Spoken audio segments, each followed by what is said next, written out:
சேலம் பெத்தநாயக்கன் பாளையத்தில் காலை 9 மணிக்கு கட்சி கொடியேற்றத்துடன் திமுக இளைஞரணி மாநாடு தொடங்குகிறது. இதற்காக அதிகாலை முதலே திமுகவினர் அங்கு குவிந்து வருகிறார்கள். இது பற்றி விரிவான தகவலை தர காத்திருக்கிறார் செய்தியாளர் குமரேசன். சரியாக காலை 9 மணிக்கு திமுகவுடைய 2வது மாநில மாநாடு நடைபெற இருக்கிறது. தற்பொழுதே காலை முதலே தொண்டர்கள் வர தொடங்கியிருக்கிறார்கள். என்னென்ன ஏற்பாடுகள் அவர்களுக்காக செய்யப்பட்டிருக்கிறது? அனைத்தும் தயார் நிலையில் இருக்கிறதா? விவரங்கள்.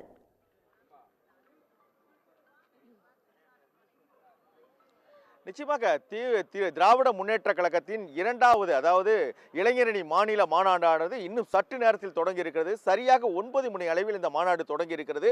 மாநாடு தொடங்கும் பொழுது இந்த வீரபாண்டியார் கொடிமேடை என்று இருக்கின்றது. அந்த கொடிமேடையில் 100 அடி உயரத்தில் கொடிக்கம்பம் அமைக்கப்பட்டிருக்கின்றது.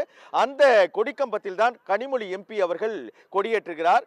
இந்த நிலையில் தான் இந்த மாநாட்டில் பங்கேற்பதற்காக தமிழகத்தின் பல்வேறு பகுதிகளிலிருந்து, குறிப்பாக பல்வேறு மாவட்டங்களிலிருந்தும் அணி அணியாக இளைஞரணியர் திரண்டு வந்து கொண்டிருக்கிறார்கள். அதிகாலை முதலே பல்வேறு இடங்களிலிருந்து அவர்கள் வருகிறார்கள். குறிப்பாக நேற்று இரவே கன்னியாகுமரி உள்ளிட்ட பல்வேறு தொலைதூர பகுதிகளிலிருந்து பேருந்துகள் மூலமாகவும் அதே போல வாகனங்கள் மூலமாகவும் ஏராளமான இளைஞரணியினர் திரண்டு வந்து கொண்டிருக்கிறார்கள். அவர்கள் ஒவ்வொருவரும் அந்த வெள்ளை உடை அதே போல வெள்ளை டிஷர்ட் அணிந்து கொண்டு அவர்கள் வந்து கொண்டிருக்கிறார்கள். அதே போல இந்த மாநாட்டின் முன்பாக நின்று முகப்பு தோட்டத்தில் நின்று திராவிட முன்னேற்ற கழகம் வாழ்க, திமுக தலைவர் வாழ்க, திமுக இளைஞரணி செயலாளர் வாழ்க என்ற வகையில் தான் அவர்கள் கோஷமிட்டுக் கொண்டிருக்கிறார்கள்.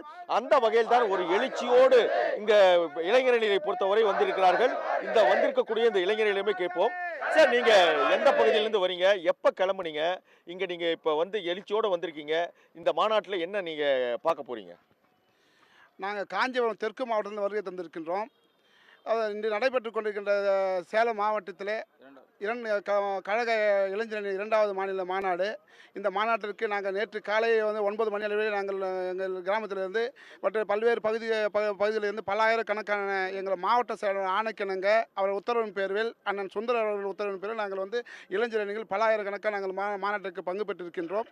அது மட்டுமல்லாமல் நான் கடந்த ஒரு 10 ஆண்டுகளுக்கு முன்பாக இளைஞரணி நெல்லையில் மாநில மாநாடு நடைபெற்றது. அந்த மாநாட்டை காட்டிலும் இன்னும் திராவிட முன்னேற்ற கழகத்தில் நடைபெற்ற எத்தனையோ மாநாடுகள் நடைபெற்றது. அந்த மாநாட்டையும் பார்ப்பதிலும் இந்த மாநாடு மிகப்பெரிய ஒரு அளவில் எழுச்சி மாநாடாக நடைபெற்றுக் கொண்டிருக்கிறது.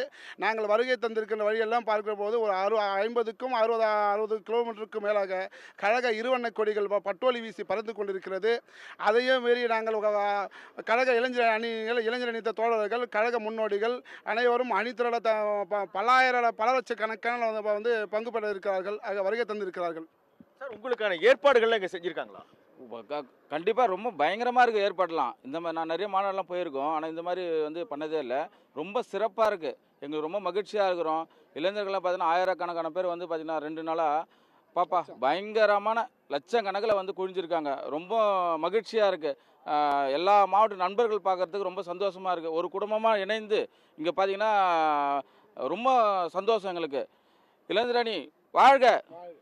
குறிப்பாக இந்த இளைஞரணி மாநாட்டில் 1.5 லட்சம் இளைஞரணியினர் பங்கேற்பார்கள் என்று ஏற்கனவே தெரிவிக்கப்பட்டிருந்தது. இந்த பெத்தநாயக்கம்பாளையத்தில் இதற்காக 100 ஏக்கர் பகுதி தேர்வு செய்யப்பட்டு அதில் 9 லட்சம் சதுரடி அளவில் இந்த திடலானது மிக பிரமாண்டமான அளவில் போடப்பட்டிருக்கிறது.